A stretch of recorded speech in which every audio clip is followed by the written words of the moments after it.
Legal. Então, os museus são para isso, né? Para mostrar essas pessoas incríveis, esses lugares incríveis, essas experiências incríveis, sem abandonar a ideia de enfrentar os problemas, porque hoje também não pode estar romanticamente preso à ideia de que tudo é bonito. Né? Senão, para que serve? Né? Tá bonito, então deixa do jeito que está. Deixa assim. Né? E aí, Giovanni Bax, o Museu Vivo do São Bento, ele vai primeiro se espelhar nessas experiências que ele conheceu, o Museu da Maré, o Museu de Favela no Pavão Pavãozinho, o Museu Sankofa na Rocinha, o Museu da Cultura Maranhense, o Museu Boi Bumbá em Jericinó. São lugares assim onde a gente não pode imaginar que existe um museu. Né? Então a gente vai se espelhar nesses amigos e vai ajudar a construir outros museus. Aí criou-se uma federação, uma parceria chamada REMUS, Rede Estadual de Museologia Social, que congrega no Rio de Janeiro 28 museus comunitários. Aqui na Baixada são 5. Qual Caxias são 3. os outros museus daqui, da Baixada, você sabe? Ou que tem alguma relação com a de São Bento, talvez. Sim, aqui Caxias é a capital dos museus na Baixada. A gente tem 7 museus em Caxias. É mesmo? Você vê, Essa eu não sabia. Não, também não. Né? 2 espaços museais e 5 museus. Vamos lá, ver se eu lembro.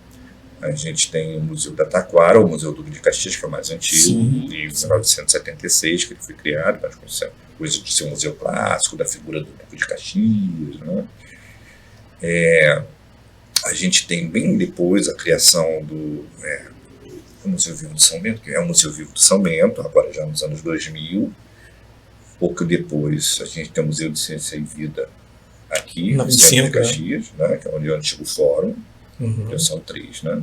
Isso. A gente tem o Museu Vivo da Capoeira, em Nova Campina, uma experiência muito legal, né, da tradição capoeira. Vale também convidar a tradição capoeira para vir aqui, essas lideranças. A gente tem o Museu Casador e Administrador, dentro da FEUDU, que é o mais novinho, que é o Caçula. E a gente tem o Espaço Museu da Câmara Municipal, que tem a mesma idade do Museu da Taquara, mas não chega a ser um museu, mas é um espaço museal. Então ele é tratado como tal, né? Ali na Câmara Municipal, no subsolo, que é a sede do Instituto Histórico do Duque de Caxias, onde funciona a ASAMI, a Associação de Amigos do Instituto Histórico. Ali é um espaço museal. E tem um pequeno museu que eu não conheço, em Parada Angélica. Eu preciso conhecer, que é um museu dedicado à homenagem a um frade. Estou tentando lembrar o nome dele aqui. Eu sempre esqueço. Que a própria comunidade resolveu homenagear, né, e criou um pequeno museu de homenagem a esse padre que ali congregou durante muitas décadas, né, esses padres antigos. Então, a comunidade homenageou. Então, sim, ele convivia ali com o pessoal da Os museus sociais desse conjunto que eu te falei são 3. O Museu Vivo de São Bento, o Museu Casa do Administrador e o Museu Vivo da Capoeira. Na Baixada você tem outros. Experiências muito legais. A gente tem lá em Cerâmica, em Nova Iguaçu, um museu de arte e cultura urbana, que é o chamado Museu BXD, que é o Museu da Tradição Hip Hop. Muito legal, coisa assim, cara. Eu fiquei fascinado quando os meninos me chamaram lá para ajudar a construir. Eu vou falar aqui o que eu falava para eles. Eu tenho um preconceito estético com hip hop. Eu achava que horror, entendeu? Pô, que coisa chata, que saco, entendeu? Mas não era moral. O preconceito era estético, eu não gostava. Gosto de pagode da raiz. Mas aí, cara, eu fui lá conversar com os caras, eu fiquei completamente apaixonado, sabe, pela riqueza da cultura hip hop, sabe, a música e a dança, o grafite, são as intervenções urbanas, e os caras apaixonados, homens e mulheres, todas as idades, meninos e meninas, e a gente ajudou a criar um museu lá, que eles chamam de apelido de BXD, que o Eduardo, o Ellison, outros meninos e meninas que lá estão, lá em Cerâmica, lá em Nova Iguaçu, e agora, um pouco mais recente, em Iriri, que é um bairro rural de Magé, o Museu Vivo da Agroecologia. Olha que coisa legal. Olha só. Né? Agroecologia. Então é uma comunidade assim, pobre, que enfrenta dificuldades, são pequenos proprietários, Iriri, que vivem do plantio de um cultivo orgânico, mas com umas dificuldades que vocês podem imaginar.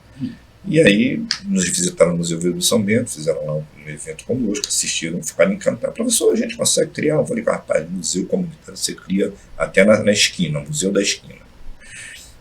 Porque você não precisa ter tamanho, você precisa ter só paixão.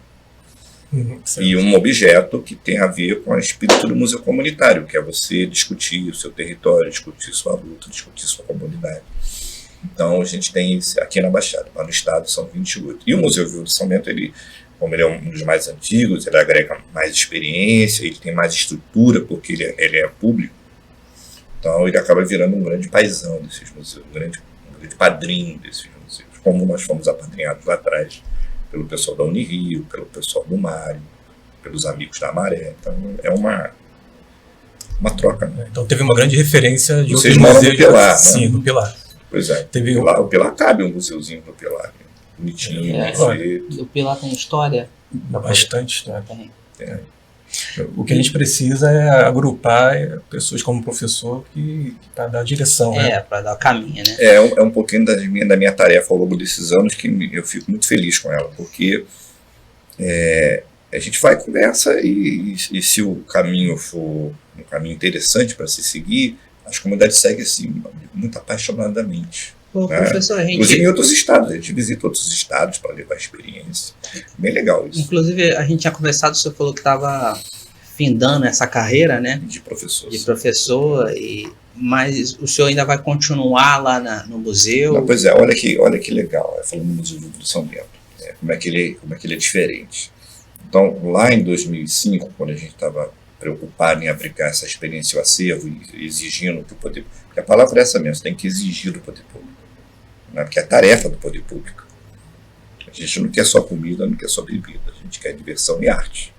E quer museu. É claro que essas coisas têm escalas de prioridade, evidentemente.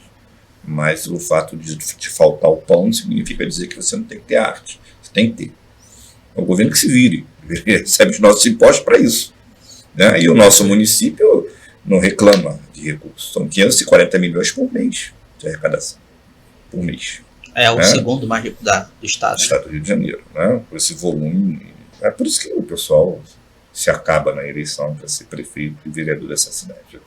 Mas esse esforço que a gente fez lá em 2005 para que o município, e eu quero dizer que lá em 2005, nesse primeiro mandato do prefeito Aston Reis, esse esforço foi bem recebido, né, pelos setores da Secretaria de Educação, da Secretaria de Cultura, que entenderam que era interessante, acabaram abrigando esse esforço.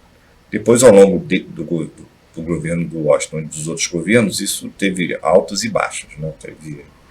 Só que lá em 2005, como a gente pensou em construir isso, a gente já sabendo que, sendo público, poderia se tornar um problema, porque tem ideias boas no setor público que acabam virando problemas. Né?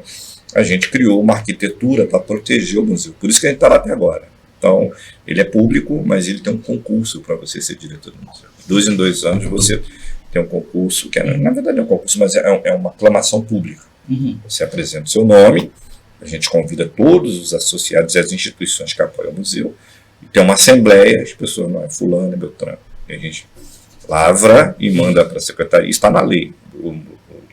O centro e o museu foram construídos em lei municipal.